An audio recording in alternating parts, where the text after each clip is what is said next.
Bismillahirrahmanirrahim. Assalamualaikum warahmatullahi wabarakatuh. Hadirin semua yang saya hormati, saya cintai, saya banggakan. Alhamdulillah pada saat ini kita berjumpa kembali melanjutkan sesi podcast atau siniar FBBS. Dan pada kesempatan kali ini kita akan menghadirkan salah satu narasumber yang insya Allah akan menyampaikan berbagai hal sekaitan dengan prodi pendidikan bahasa Indonesia untuk magister ya atau S2. Baik, sebelum itu mungkin akan saya berikan informasi awal dulu terkait dengan siapa narasumber yang akan hadir di hadapan kita semua untuk memberikan informasi itu, dan pastinya ini akan beliau akan menyampaikan berbagai informasi yang perlu kita ketahui terkait dengan prodi S2 Pendidikan Bahasa Indonesia FEBS UPI. Beliau lahir di Cirebon 10 November 1961, dan kalau dilihat dari riwayat beliau ini sudah cukup senior begitu ya. Beliau dosen di UPI, S1 lulus 1985, dan mungkin beberapa di sini ada yang mungkin belum lahir begitu ya, atau baru lahir. Dan terakhir S3 beliau selesaikan di Universitas Negeri Malang pada tahun 2007. Ini sudah cukup lama juga, dan saat ini beliau menduduki posisi sebagai Ketua Prodi Pendidikan Bahasa Indonesia jenjang S2 di FEBS. Baik, tidak berlama-lama lagi kita akan sambut bersama Bapak Dr. Andoyo Sastro Miharjo, MPD. Selamat pagi Bapak. Selamat pagi. Gimana kabarnya Bapak?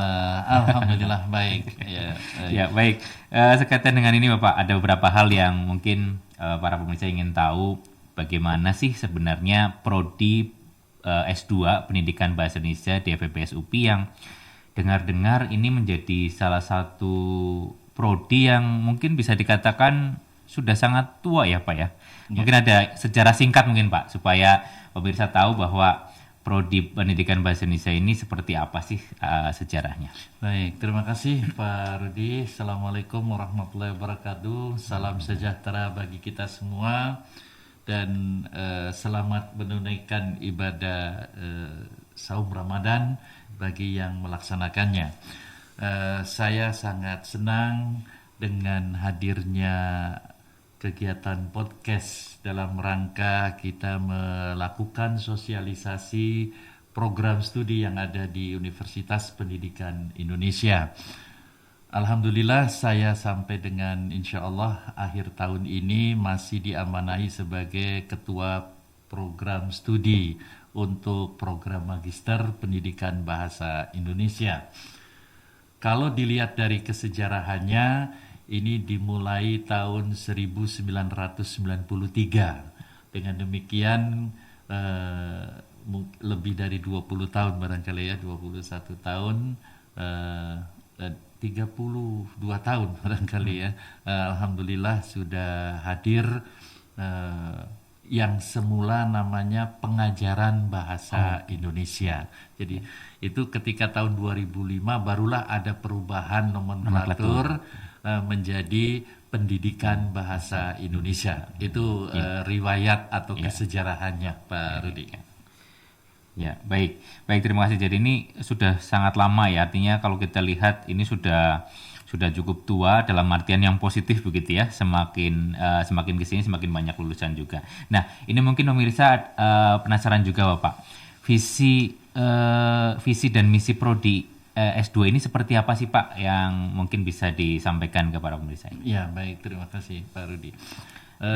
Kami menyelenggarakan program Magister Pendidikan Bahasa Indonesia ini dengan visi tentu saja tidak jauh dari visi Universitas Pendidikan Indonesia maupun visi dari Fakultas Pendidikan Bahasa dan Sastra.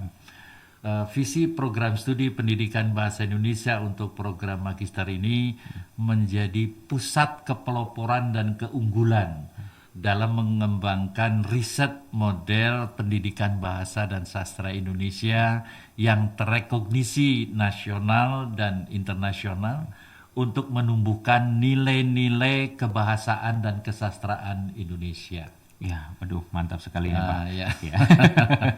Jadi ini sejalan dengan visi universitas tentunya Pak ya. Betul, ada pelopornya dan kami ingin ada keunggulan dan kami berharap betul bendera pendidikan untuk pendidikan bahasa Indonesia ini terus berkibar dari Universitas Pendidikan Indonesia. Ya, wah ini luar biasa sekali ya Pak. Baik, jadi ini mungkin pemirsa juga penasaran nih. Kira-kira setelah mungkin nanti ada yang masuk menjadi mahasiswa di S2 Pendidikan Bahasa Indonesia, kira-kira setelah lulus nanti akan seperti apa ini Pak profilnya Ya, gitu ya? Ini ya. Jadi memang banyak yang kita harapkan dari lulusan untuk program magister ini, yang tentu saja yang pertama sebagai core-nya ya, core bisnis core-nya atau program inti dari penyelenggaraan program magister ini adalah menjadi pendidik madya. Nah, jadi diharapkan alumni ini nanti akan menjadi seorang pendidik madya yang profesional, barangkali begitu ya, di bidang pendidikan bahasa dan sastra Indonesia. Jadi meskipun dari segi nama pendidikan bahasa Indonesia, tetapi kami tetap tidak meninggalkan sastra Indonesia. Nah, di samping menjadi pendidik madya, juga kami berharap betul alumni dari atau lulusan dari program magister ini dapat melanjutkan ke program doktor atau ke program berikutnya, baik yang ada di Universitas Pendidikan Indonesia maupun di tempat yang lain. Nah, kemudian bisa juga karena ini nanti akan ada tuntutan di dalam era global barangkali ya, sehingga alumni program magister ini diharapkan dapat mengembangkan atau merintis program-program kewirausahaan yang berkenaan dengan pendidikan bahasa dan sastra Indonesia. Itu barangkali profil yang ingin kami capai dengan harapan para mahasiswa, para lulusan dapat melaksanakan atau memenuhi indikator-indikator yang sudah kami rancang di dalam kurikulum. Baik, jadi mungkin mudahnya kita bisa bayangkan bahwa nanti lulusan dari S2 ini ada yang bisa jadi guru di sekolah, ada yang bisa jadi dosen juga ya Pak ya. Nah, nanti kita akan di bagian berikutnya nanti kita akan bahas juga beberapa alumni yang mungkin berprestasi di S2 Pendidikan Bahasa Indonesia ini. Baik, ini Bapak, satu hal yang sering jadi mungkin ingin diketahui ya, bahwa profil yang hebat itu tentu tidak lepas dari bagaimana kurikulum pendidikan begitu ya, kurikulum akademik di prodi ini dibangun. Nah, barangkali Bapak bisa menyampaikan secara umum kira-kira apa sih atau bagaimana kurikulum akademik di prodi S2 Pendidikan Bahasa Indonesia ini disusun supaya bisa menghasilkan satu profil yang luar biasa seperti tadi. Ya, baik. Terima kasih Pak Rudi. Kurikulum Pendidikan Bahasa Indonesia program magister ini kami susun dengan standar di atas SNI, standar nasional begitu ya. Nah, mengapa di atas standar nasional?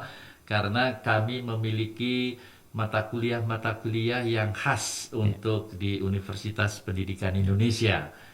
Di antaranya adanya kajian pedagogik. Nah, itu mengapa saya menyebutnya di atas standar nasional ya. Dan tentu saja untuk capaian-capaian yang lainnya juga mungkin sama dengan program studi magister di tempat yang lain. Namun di sini kami pilah-pilah menjadi beberapa konsentrasi atau peminatan.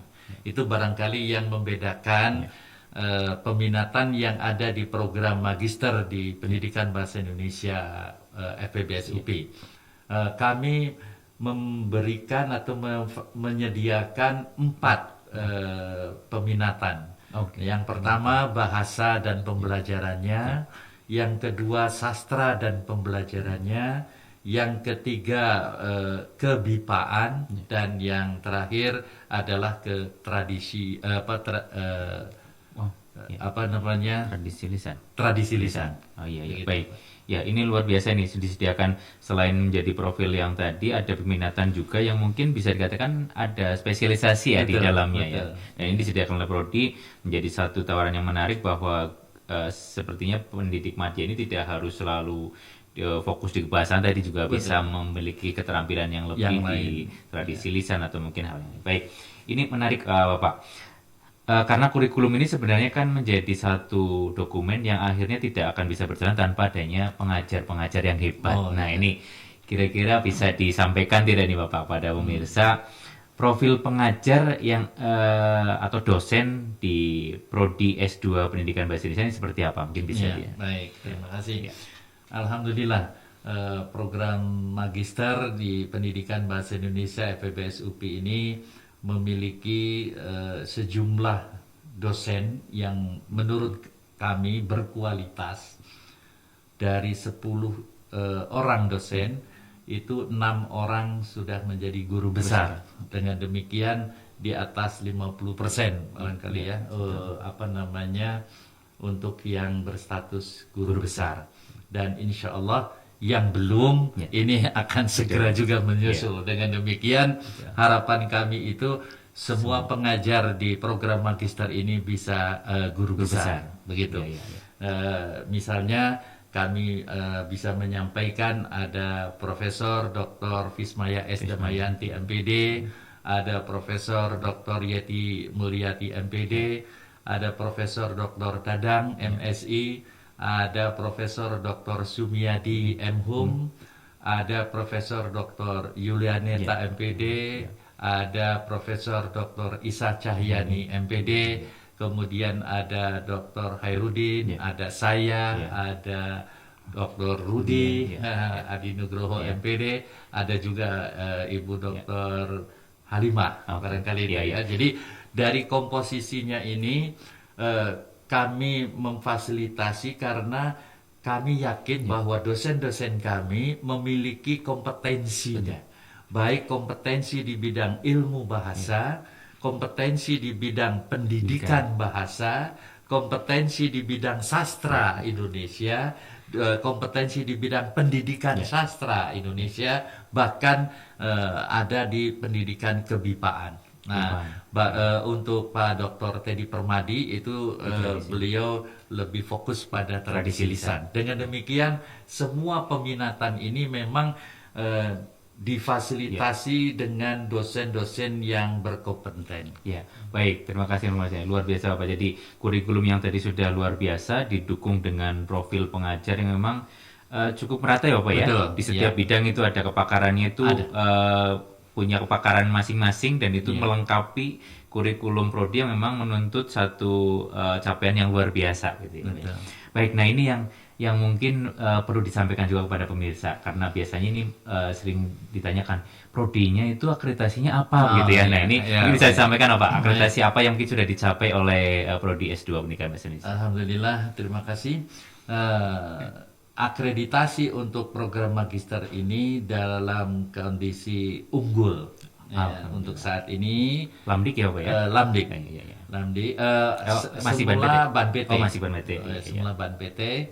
Kemudian diinikan oleh Lamdik barangkali ya. Betul. Walaupun itu kerjasamanya tetap di Ban PT untuk unggul. Betul. Lalu untuk tahun kemarin kalau tidak salah 2023, alhamdulillah program studi pendidikan bahasa Indonesia untuk program magister ini terakreditasi internasional oleh Akuin mantap. dengan unconditional. Alhamdulillah. Dan sekarang masih proses menunggu sertifikatnya mungkin proses itu karena ada proses administrasi yang harus dituntaskan. Baik, luar biasa sekali ini. Sudah kurikulumnya sudah luar biasa, profil pengajaran luar biasa dan akreditasinya juga sudah unggul. Unggul dan terakreditasi internasional dengan status unconditional. Ini satu capaian yang luar biasa. Dan ini juga jadi pertanyaan juga biasanya Pak oleh pemirsa ini. Prodi itu kan kita tidak hanya di universitas saja, tapi ada kerjasama yang dibangun untuk membangun jejaring, menguatkan mungkin sisi akademiknya atau non akademiknya yang tujuannya menguatkan profil. Nah kira-kira ada kerjasama apa nih yang mungkin sudah pernah dijalin oleh Prodi S2 sehingga ini menjadi penguat lagi nih, satu aspek penguat lagi bahwa Prodi S2 Pendidikan Bahasa Indonesia itu menjadi satu prodi yang betul-betul unggul nih. Iya, baik, terima kasih.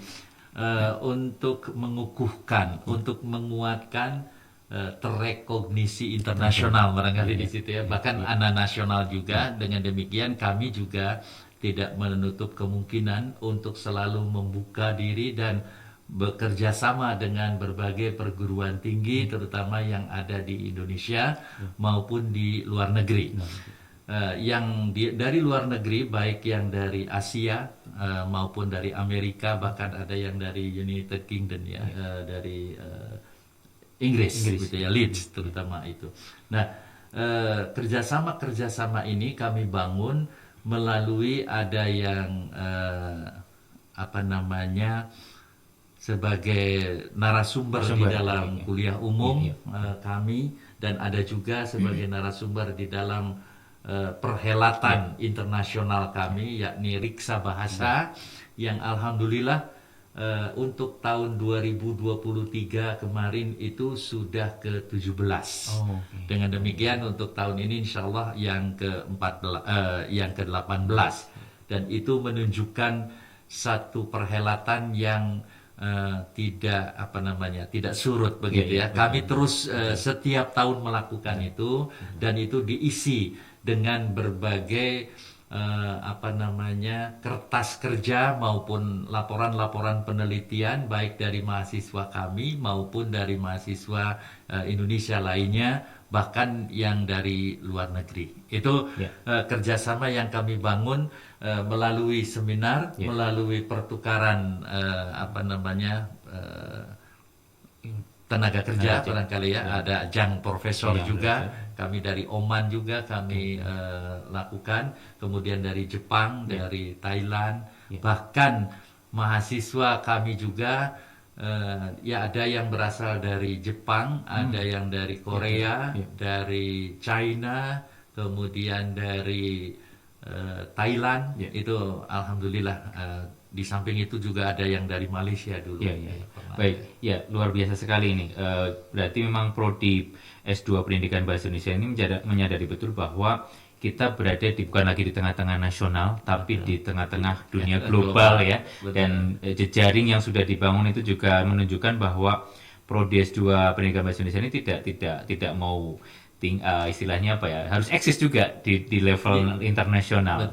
Ya, dan kita tadi sudah dengarkan bahwa ada narasumber yang kita libatkan dalam berbagai seminar, yang kita tahu bahwa keilmuan itu terus berkembang dan kita ingin tetap memperbarui keilmuan itu. Baik, lanjut Bapak, ini mungkin yang jadi penasaran juga ini. Alumni S2 PB yang berprestasi barangkali bisa disampaikan beberapa, karena saya yakin dengan usianya sangat mungkin sudah cukup senior begitu ya dibandingkan prodi lain, mungkin lulusannya sudah banyak, tapi mungkin ada beberapa lulusan yang bisa disampaikan, yang bisa menjadi gambaran bahwa ini loh lulusan prodi S2 Pendidikan Bahasa Indonesia. Baik, kami sangat senang dengan para alumni yang berkiprah tidak hanya dalam dunia pendidikan, walaupun secara keseluruhan barangkali pendidikan, namun ada bidang-bidang peminatan yang menjadi mereka itu eksis ya, berada, mungkin nyaman di situ dan berhasil. Bisa saya sampaikan, ada lulusan S2 yang sekarang sudah bisa menyelenggarakan sendiri untuk melakukan pelatihan dalam bidang misalnya NLP atau Hypnosis in Teaching. Nah, itu juga kan merupakan satu kompetensi yang memang berkembang, dan alhamdulillah dia sudah sering melakukan pelatihan-pelatihan itu. Kemudian ada juga mahasiswa yang alhamdulillah setelah selesai, bukan mahasiswa lagi ya, alumni yang berkiprah dalam dunia public speaking. Ya, dan itu penyelenggaraan kegiatannya sudah ratusan kali. Artinya apa? Ini memang dia memiliki kompetensi di bidang itu. Di samping ada yang memang menjadi guru PPK, P3K ya, P3K, kemudian ada yang menjadi CPNS, langsung menjadi CPNS, dan ada juga yang menjadi dosen. Maksud saya CPNS di persekolahan, dan ada yang CPNS di tingkat perguruan tinggi. Jadi alhamdulillah banyak lulusan kami, terutama yang tahun ini mungkin saya hitung lebih dari 5 itu, mungkin 10 atau berapa begitu ya. Ya. Ya. Dengar-dengar ada juga yang berkiprah di luar negeri ya Bapak ya? Iya, iya. Di Finland kalau tidak salah Di ada Finland. siapa Ari Nursenja ya? Iya, Betul. Ari, Ya. Ari Nursenja. Ya, jadi memang ini kita sudah bisa melihat bahwa profil alumni ini luar biasa begitu ya, banyak berkiprah di nasional dengan posisi-posisi yang strategis, dan ini bisa menjadi satu pemantik juga nih untuk para pemirsa yang mau bergabung di S2 Pendidikan Bahasa Indonesia. Kami menunggunya. Ya, nah ini Insyaallah. satu hal lagi yang perlu disampaikan. Kira-kira penerimaan Pak, penerimaan mahasiswa kan kadang ada yang bertanya apakah di awal tahun ajaran saja ataukah Ya, bisa juga betul. di semester genap. Nah ini mungkin bisa diinformasikan. Ya, baik, untuk memenuhi apa namanya ya, harapan dari calon mahasiswa, maka kami membuka penerimaan itu dua kali. Dua kali, dalam Jadi satu tahun. artinya di semester ganjil dan di semester genap. Oh, iya, gitu. iya, Jadi insya Allah tidak ada masalah dengan apa namanya pengambilan mata kuliah Iya. karena kami tidak ada yang prerequisite begitu ya, sehingga mudah saja apakah dia masuk di semester ganjil maupun masuk di semester genap begitu. Nah ini satu kemudahan ini jadi yang bisa dipilih kalau misalnya suka dimasuk di ganjil kita disediakan, masuk di genap juga disediakan ya Pak ya. Nah ini tidak ada perbedaan juga perlakuannya antara yang masuk di ganjil maupun di genap. Dan sudah dibuktikan dengan yang masuk. Biasanya orang yang mahasiswa yang masuk di semester ganjil itu punya peluang yang besar untuk studi tepat waktunya itu luang ya. Artinya mulai dari pertengahan Juni sampai dengan Agustus. Sehingga diharapkan Agustus itu sudah banyak yang selesai.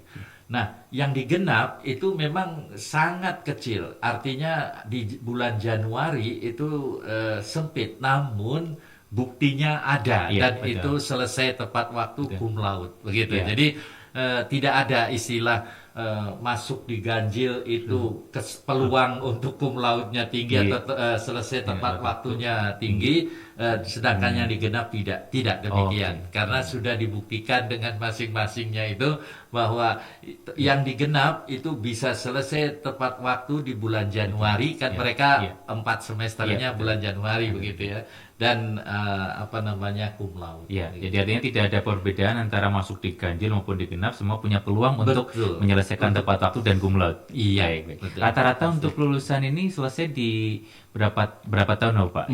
4 tahun ya rata-rata ya. Oh, 4 semester. 4 semester. 4 semester dan ini ke depan sangat mungkin, apakah ada kemungkinan untuk diakselerasi lagi atau bisa, karena kami memiliki kurikulum yang fleksibel. Artinya ketika dia bisa mengakhiri studinya sebelum batas akhir, misalnya 4 semester, itu bisa dilakukan. Karena kami bisa melakukan setiap saat, baik untuk seminar proposal, untuk ujian tahap 1, untuk ujian tahap 2. Jadi tidak ada istilah harus menunggu pada bulan tertentu. Tidak, kami setiap saat membuka itu. Oh iya, baik. Nah ini mungkin terkait dengan penerimaan juga Pak, kan sekarang ini sedang musimnya RPL ya Pak ya, rekognisi pembelajaran lampau. Apakah di Prodi S2 ini juga memberikan peluang bagi pemirsa yang mungkin nanti berminat untuk mengajukan RPL barangkali? Ya, terkait dengan RPL sudah ada juga begitu ya untuk di program S2, dan diberi kesempatan juga. Kalau dia itu dari mahasiswa UPI sebelumnya dan mungkin baru 1 atau 2 tahun mengundurkan diri, itu insya Allah bisa diakui 100% mata kuliah yang sudah di kontraknya begitu. Sedangkan yang dari luar Universitas Pendidikan Indonesia, peluangnya itu mungkin maksimal kalaupun itu diakui sampai dengan 75%. Ya, jadi 25%, 50% atau 75%. Ya, artinya ada syarat dan ketentuan di dalamnya Pak ya, yang mungkin nanti bisa diikuti. Jadi artinya kita juga tetap mengakui pembelajaran lampau kalau memang ada dokumen-dokumen yang baik. Ini menarik sekali Bapak, dan biasanya mahasiswa itu juga ingin tahu juga nih peluang beasiswa biasanya yang mungkin untuk bisa diperoleh ketika akan masuk nih menjadi mahasiswa S2 Pendidikan Bahasa Indonesia. Kira-kira beasiswa apa biasanya yang mungkin dia pilih? Jadi Yang pertama itu ada beasiswa LPDP. LPDP. Ya, dan alhamdulillah sesuai dengan hasil evaluasi dari Jakarta penyandang dana LPDP, program Magister Pendidikan Bahasa Indonesia ini ternyata semakin tahun semakin membaik dengan jumlah yang terus meningkat. Okay. Mengapa demikian? Karena mereka berprestasi, berprestasi. Misalnya mereka ternyata mampu menyampaikan hasil karyanya di luar negeri, misalnya melalui seminar-seminar yang tentu saja pembiayaannya oleh LPDP begitu ya, dan itu terseleksi betul. Sehingga dari sisi kompetisi itu luar biasa se-Indonesia, dan itu dari bahasa Indonesia kadang 2 itu ada itu yang masuk. Yang sekarang saja ini sudah 1, lalu yang 3 orang itu masih menunggu begitu ya. Mudah-mudahan ini juga akan lolos. Yang 1 baru saja pulang dari Korea, gitu ya, dari Korea. Jadi ada yang Korea, ada yang Jepang, ada yang Turki, mana saja begitu ya. Kalau mahasiswa itu mau, itu yang LPDP. Kemudian ada juga beasiswa BPI. Itu biasanya ada bisa di semester ganjil, bisa semester genap, gitu ya. Nah, selain itu untuk mahasiswa asing, Universitas Pendidikan Indonesia juga menyediakan beasiswa. Itu sampai 50%. Dari UKT yang harus dibayarkan oleh mahasiswa dari asing, itu bisa mendapatkan beasiswa dari Universitas Pendidikan Indonesia. Kemudian ada beasiswa yang diselenggarakan oleh pemerintah daerah. Mungkin di beberapa Pemda itu karena ada program-program penyiapan, akhirnya ada beasiswa untuk mereka. Di samping satu lagi beasiswa dari orang tua berarti. Iya, betul. Betul Bapak. Dan kita tahu sekarang bahwa memang Prodi Pendidikan Bahasa Indonesia S2 ini dengan peringkatnya sudah unggul, kemudian akreditasi internasional, sangat mungkin Prodi ini masuk dalam list beasiswa yang disediakan khususnya LPDP, karena beberapa prodi tidak muncul loh Pak di list itu ya. Tidak semua prodi bisa muncul di situ. Artinya Pendidikan Bahasa Indonesia S2 UPI ini mampu membuktikan bahwa yang diterima beasiswa memilih di UPI dan lulusannya itu berkualitas. Ini yang menjadi penting, dan ini menjadi peluang juga bagi pemirsa yang ingin melanjutkan studi ke S2 bisa membidik LPDP, dan Prodi S2 Pendidikan Bahasa Indonesia sudah masuk list di sana, sudah masuk dalam daftar. Tinggal buka saja linknya, tautannya untuk lebih jauh mengetahui tentang program studi ini. Betul, tentunya ada seleksi yang nanti mungkin harus diikuti ya Bapak ya, oleh penyandang dana. Baik, alhamdulillah banyak informasi yang sudah kita dapatkan dari Pak Dr. Andoyo Sastromiharjo MPD selaku Ketua Prodi, dan mudah-mudahan bisa menjadi informasi yang berharga untuk pemirsa semua, terutama yang ingin melanjutkan studi pendidikan bahasa Indonesia. Mudah-mudahan informasi tadi tidak lantas membuat semakin mantap gitu ya, tidak ada keraguan lagi untuk memilih Prodi Pendidikan Bahasa Indonesia FEBS UPI untuk meraih masa depan yang lebih baik tentunya Bapak ya. Dan kita tunggu bergabung pemirsa semua untuk bergabung di Prodi S2 Pendidikan Bahasa Indonesia. Informasi lebih lanjut bisa diakses ya di FEBS, laman FEBS yang nanti mungkin bisa dibaca di deskripsi. Di web Prodi juga ada. Apabila nanti ada hal-hal yang kurang jelas bisa ditanyakan pada mungkin customer service atau mungkin narahubung yang ada disediakan di sana. Baik, itu saja mungkin Bapak. Terima kasih sekali atas berbagai informasi yang luar biasa yang insya Allah mencerahkan para pemirsa semua. Dan akhir kata mungkin mohon maaf apabila selama saya memandu proses diskusi ini begitu ya, ada salah-salah kata, mohon maaf. Saya akhiri. Wassalamualaikum warahmatullahi wabarakatuh. Waalaikumsalam warahmatullahi wabarakatuh. Kami senantiasa menunggu. Kedatangan calon magister pendidikan. Kami tunggu pemirsa semua untuk bergabung di S2 Pendidikan Bahasa dan Sastra Indonesia. Pendidikan Bahasa Indonesia.